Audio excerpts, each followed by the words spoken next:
Hello everyone, and welcome back to Akathesia Photographic. Today, I wanted to take you all on a relaxing little trip to a dead mall that I drive by almost every day in Conroe, Texas.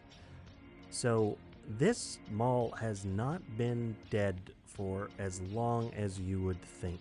As early back as like 2019, 2020, I remember driving by this mall and seeing multiple name brand stores all open and operating as normal. There was no indication that it was dying. I thought it was just a normal mall. And then all of the sudden, last month, I happened to drive by it and I noticed that there's like 3 stores out of 75, 100 units that are still open. And I'm not great at math, but I know that that's not good. Those are not good metrics to be working with. And so I wanted to come put it to film because I was horrified of the idea of something this abandoned being mowed over and turned into an apartment complex or something behind my back. It was very weird. It was very strange. You can hear the highway in the video on the camera, but in reality, it was very eerily quiet. It was strangely quiet. I did not enjoy it. I had this weird sense of discomfort, like there was missing ambience.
Now see, this was the saddest part. This poor fake plant had not been watered in so long. It was literally shedding leaves.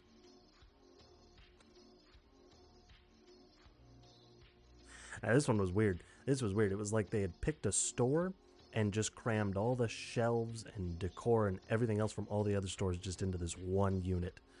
It's bizarro. That's a weird storage choice, just open like that.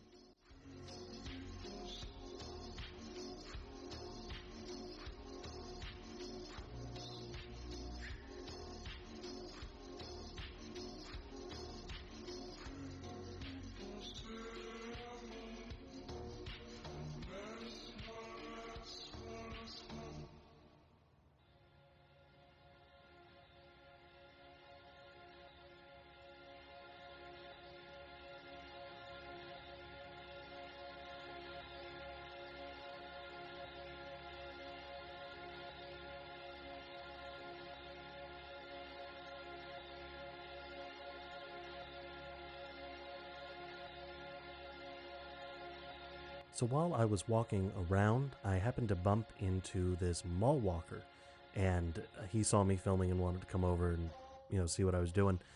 He was this really cool older guy, and he stopped for a minute, and he kind of gave me the rundown on why the mall had ended up failing. I don't know what happened. Well, there's one over 935 that stays busy, but I-45 are commuters that's going back and forth. League Line Road wasn't even, it was a 2-lane all road then, so it didn't bring in traffic. I don't know. Was it popular back when it opened, or was it just dead from the start? Yeah, there was quite a few cars here, but it was dead from the start. Dead in the water. Yeah. Right. The thing of it is, it was supposed to be a factory outlet, which you want to think prices would be cheaper, right? But they weren't. So yeah. Well, thank you. I appreciate it. Yeah. You too, sir. So that was nice. It was nice getting to chat with it. It was funny to see a mall walker in an outdoor dead mall. It's like no matter what happens, no matter how dead a mall is or where it is, whether it's inside or outside, there will always be a mall walker there, and I love that. Speaking of being outdoors, the elements were not kind to the outlets, because everywhere I looked, it looked like the building was melting. It looked like there was black mold in a couple places. I'm not exactly sure what black mold looks like, but I mean, if I wake up tomorrow and my lungs are infected, I'm gonna know exactly what happened, because it was gross. It was so thick, and you could it looked like it was gonna drip down on you. It was just it gave a very visceral feel to how long this place had sat without any real building maintenance.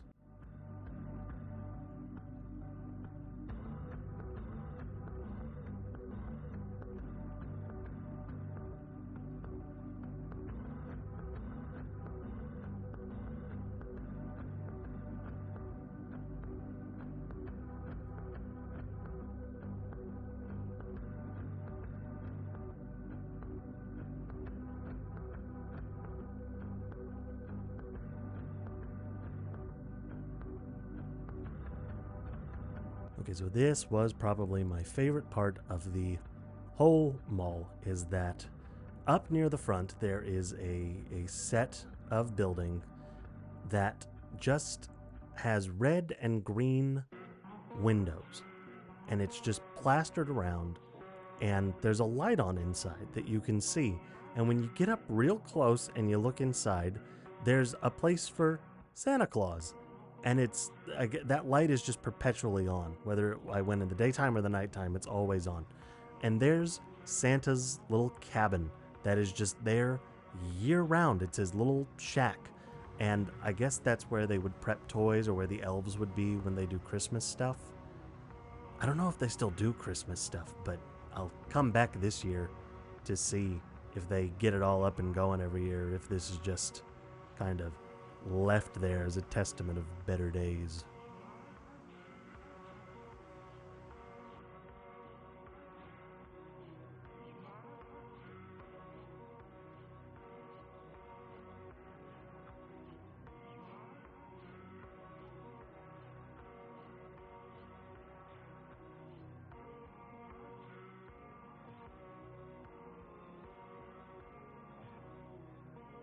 I don't know who designed this, but they need to be beaten and left in the jungle. Look at that inn. It's so triggering. It's just so askew. Also, the curves had their benches painted purple, and I thought that was hilarious. I ended up only taking a picture and not taking a video because there was a class in session, and I did not want all of the middle-aged women doing jazzercise inside to think I was being a creep and come out and beat me up with their turbo jam skills. So I decided to just snap the picture because I thought it was aesthetically pleasing that there were just purple benches, and they were nowhere else in the mall but there. And I don't know why I liked it so much. It seemed very fitting to, with the color scheme. So that's about it for this video. Hopefully, like I said, they don't go tearing it down, but if they do, at least I got to go and visit and get a little recording.